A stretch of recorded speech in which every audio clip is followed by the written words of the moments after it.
Video is given by Teach Your Brain. Be a teacher of yourself. Hello friends, welcome to my channel again. In this video, we are going to see Class 9 Biology, Chapter 5, Fundamental Unit of Life. So before going to the fundamental unit, we have to see the characteristics of living organisms. So living organisms, they have certain characteristics, right, to distinguish them from non-living things.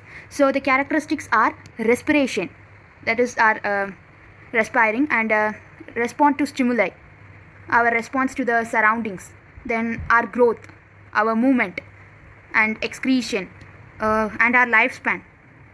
So we know that we are born and we will die at someday. So living things which are born will die at one day or other, but non-living things, they don't have birth as well as they don't have death, right? So next, nutrition, then reproduction to create a new offsprings. So the fundamental unit is the cell. So cell is actually discovered by Robert Hooke in 1665. It is Hooke, Hooke, but sorry for the spelling mistake. So cell is the basic structural and functional unit. Why cell is a basic structural and functional unit?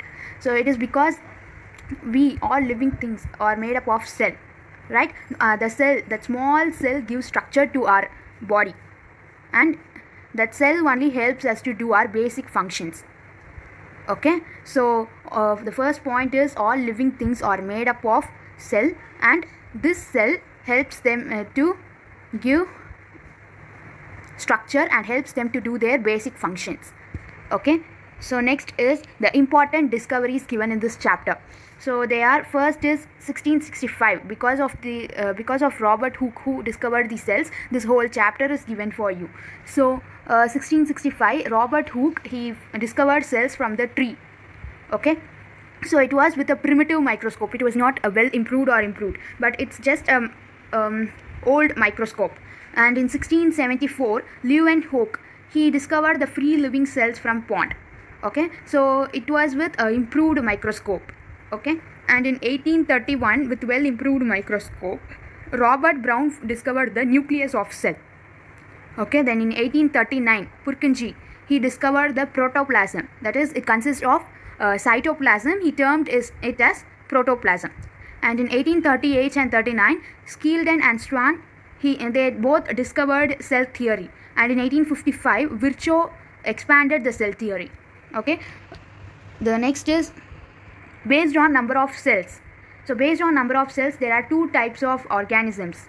Okay, they are unicellular organisms and multicellular organisms. Hope you have learned it in class 8. Class 8 itself you have learned it. So unicellular organisms, actually these organisms are made up of only one cell. Okay, they are made up of only one cell, and all their functions are performed by the single cell. It may be the digestion, it may be the respiration, or it may be the excretion. All functions are performed by the single cell. So for example, this amoeba, this paramecium, and this chlamydomonas. Okay, so next is multicellular organisms. So these organisms have many cells.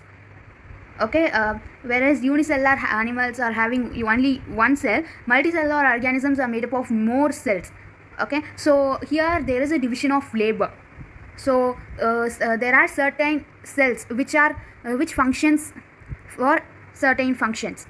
Okay, so you know that group of cells form tissue. So those tissue form organs.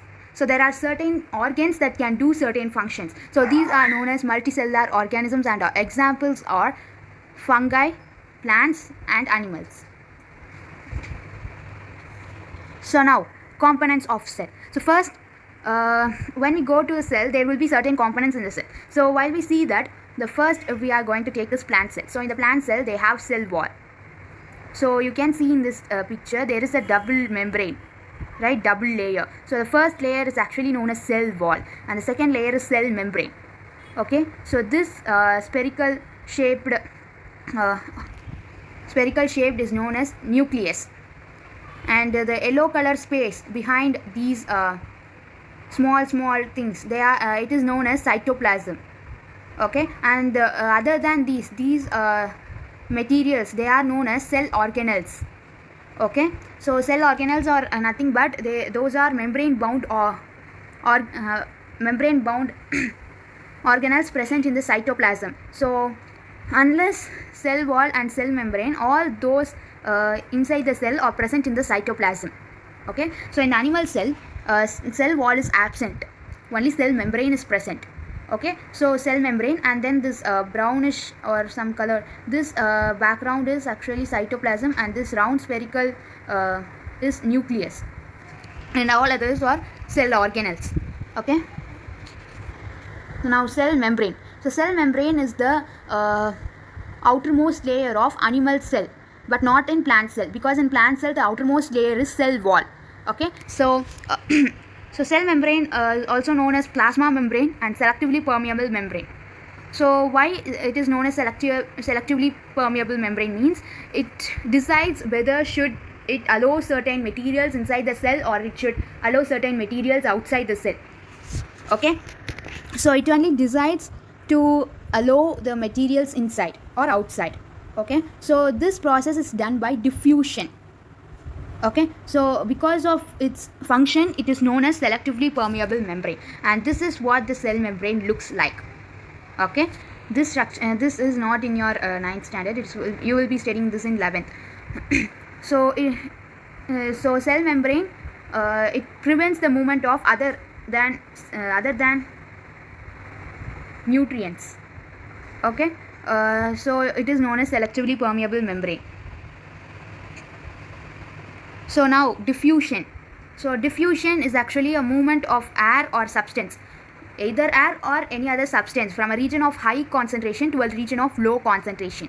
Okay, so for example, if you place a cell just in some place, if you place a cell and suppose oxygen is lower in the cell and oxygen is higher in its surroundings, then through diffusion the oxygen in the surrounding goes inside the cell. Okay, if oxygen is higher in cell and lower in the surroundings, through diffusion, by the same diffusion, the through the same diffusion, the oxygen inside the cell will go out to the surroundings. Okay, so diffusion is actually, it plays an important role in gaseous exchange. As I said now, for example, I said, right? So for example, CO2 and O2, that is carbon dioxide and oxygen, enter and exit from the cell through this process only.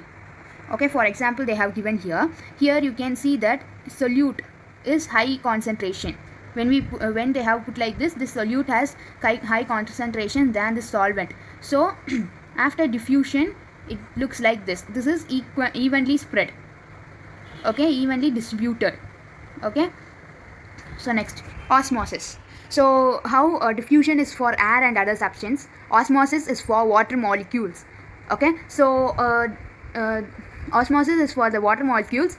Okay, it is the movement of water molecules from the region of high concentration to the region of low concentration.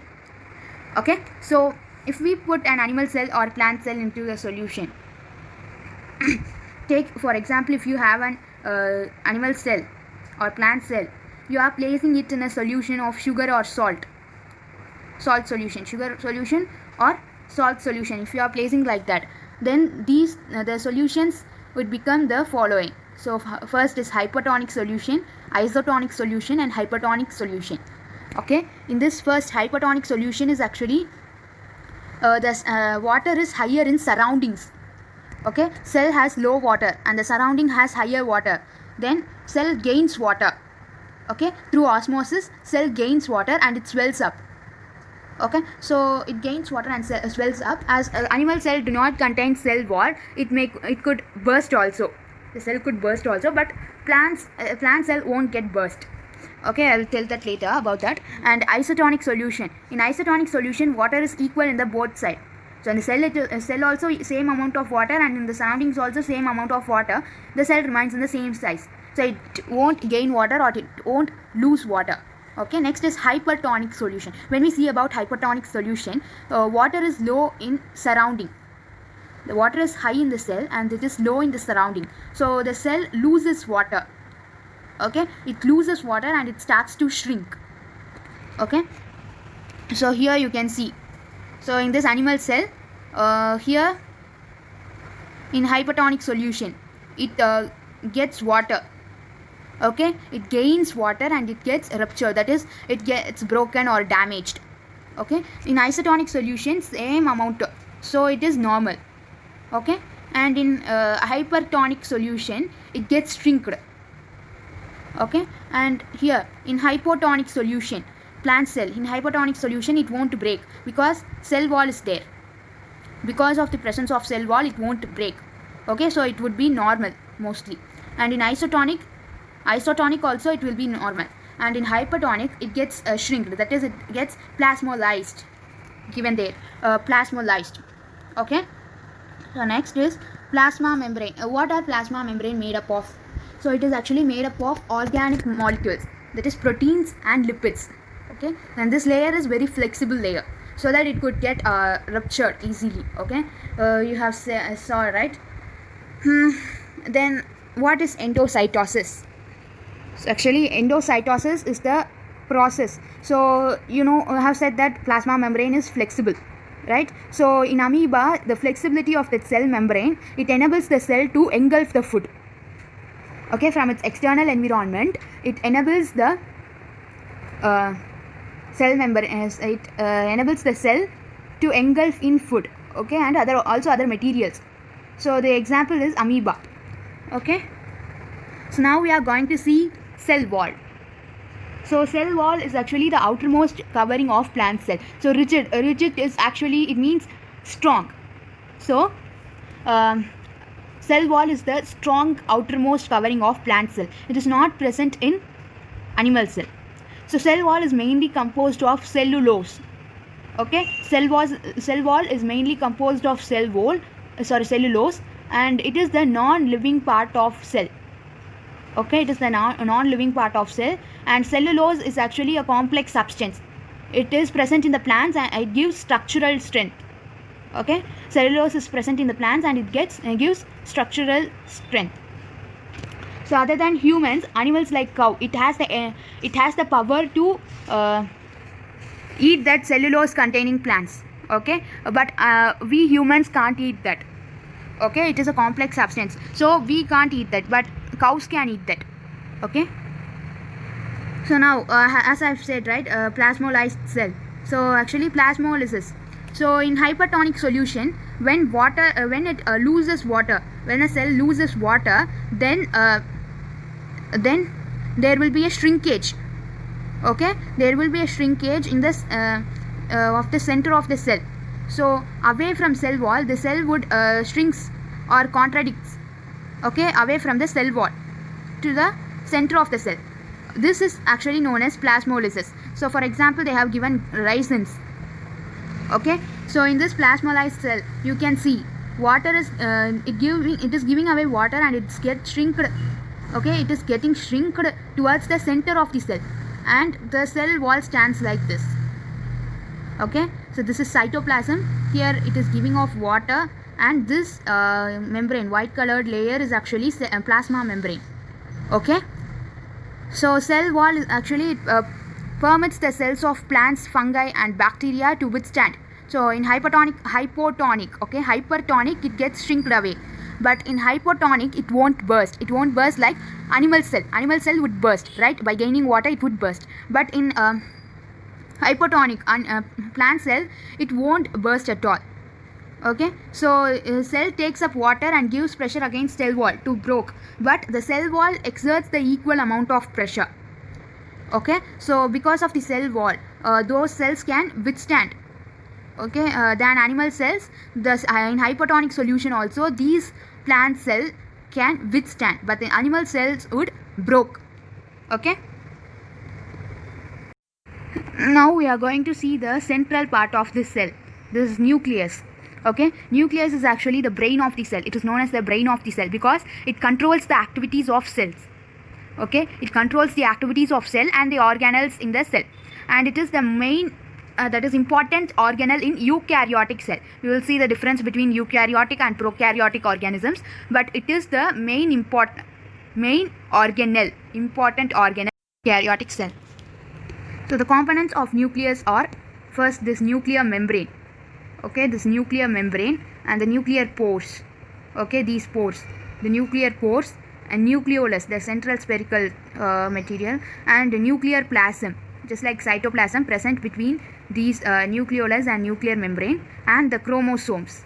Okay, these actually this is chromatin. Okay, this thread-like structures present inside nucleus. Okay, we'll see it explained now.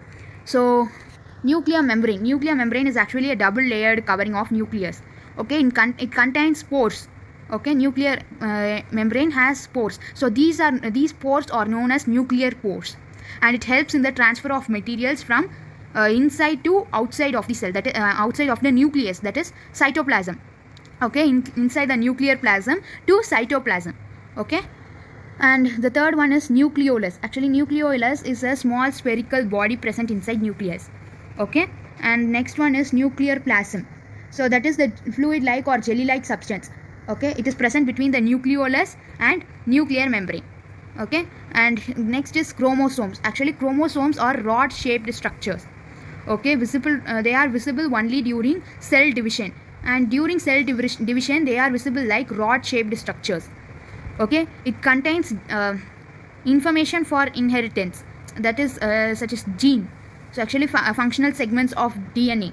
So it consists of information for inheritance in the form of DNA, that is deoxyribonucleic acid. Okay, molecules. It consists of information for inheritance in the form of DNA, that is from parent to the new child or new offspring. Okay, so the functional segments of DNA are actually known as genes. Okay, and in a cell which is not dividing, the DNA is present as a part of chromatin material. Only certain cells divide, certain cells won't, like heart cells. In our heart, cells are present but it won't divide. So in those cells, DNA is present as a part of chromatin material. Okay, that is chromatin is actually a thread-like structures. Okay, chromatin is thread-like structures, and during cell division it gets organized as chromosomes. Okay, so now next is functions of nucleus. When we see about functions of nucleus, there are three certain functions. The first is it plays the central role in cellular reproduction, that is cell division. It plays the central role in cell division, and it controls metabolic and genetic activities of cell. Okay, it controls the activities of cells and cell organelles. So these are the three main functions of nucleus. So now we are going to see the difference between prokaryotic cell and eukaryotic cell. So prokaryotic, in the name prokaryotic. So pro, it means primitive, that is false. Okay, not false, we could not say false, but it means not much true. Okay, so pro, it means primitive, and karyot, it means nucleus. Okay, so it has poorly defined and it lack nuclear membrane. So in prokaryotic cell there won't be nuclear membrane and the nucleus is poorly defined. Okay, so prokaryotic cell is generally small, so 1 to 10 micrometer. So 1 micrometer equals 10 to the power 6 meter. Okay, so in prokaryotic cell, single chromosome is present. Only one chromosome is present in prokaryotic cell, and here membrane bound cell organelles are absent. Okay, membrane bound cell organelles are absent. And the next one is eukaryotic cell. Okay, eukaryotic cell. In eukaryotic, eu means true and karyot, it means nucleus. Okay, so as the name denotes, this eukaryotic cell consists of well defined nucleus. Okay, it consists of well defined nucleus and has nuclear membrane. Okay, so this cell is generally large, so 5 to 100 micrometer. Okay, here more than one chromosome are present. Here more than one chromosome are present, and membrane bound cell organelles are actually absent. Okay, membrane bound cell organelles are present here. Okay, sorry. So in this picture you can see this is the prokaryotic cell and this is the eukaryotic cell. So here it doesn't consist of nucleus, they are naming it as nucleoid. Okay, but here it consists of nucleus, nucleolus, and the nucleus is surrounded by nuclear membrane. Okay, next, cytoplasm. So cytoplasm is actually fluid like or jelly like substance. It is present between the nucleus and the nuclear membrane. Okay, it is present between nucleus and nuclear membrane. Okay, small membrane bound cell organelles are present. Okay, the small membrane bound cell organelles are present here, and it helps in the transfer of materials in cell. Okay, so in this picture you can see,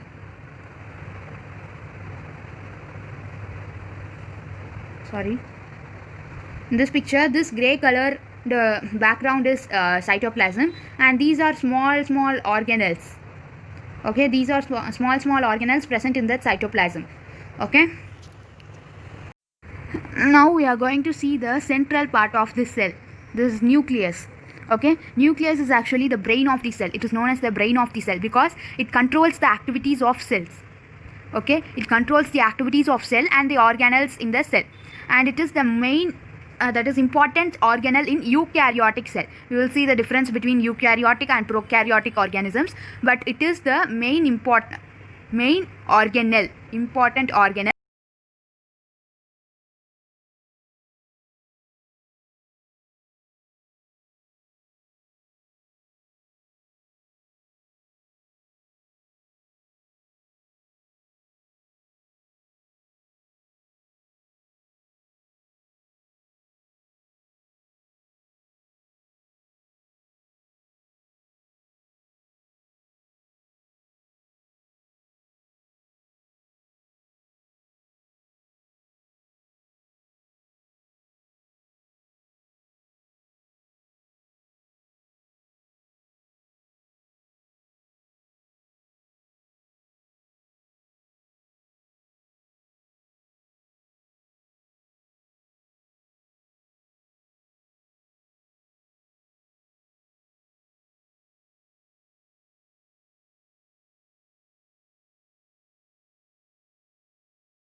Now we are going to see the central part of this cell.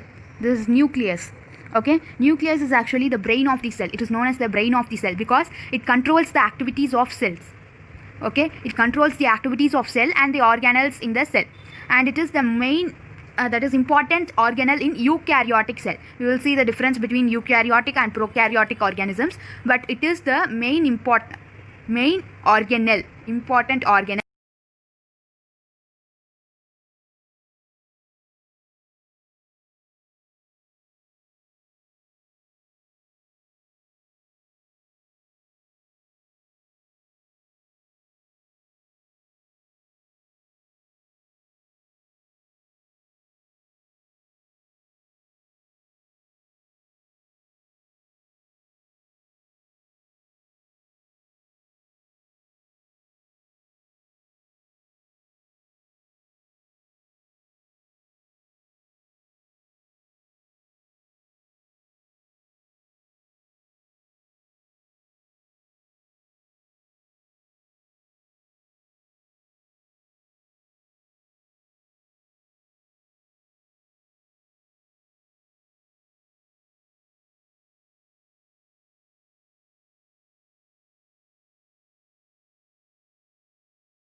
Instagram account. So you will get a new video on class 10 biology chapter 6 on September 5. Subscribe us for more videos. Thank you.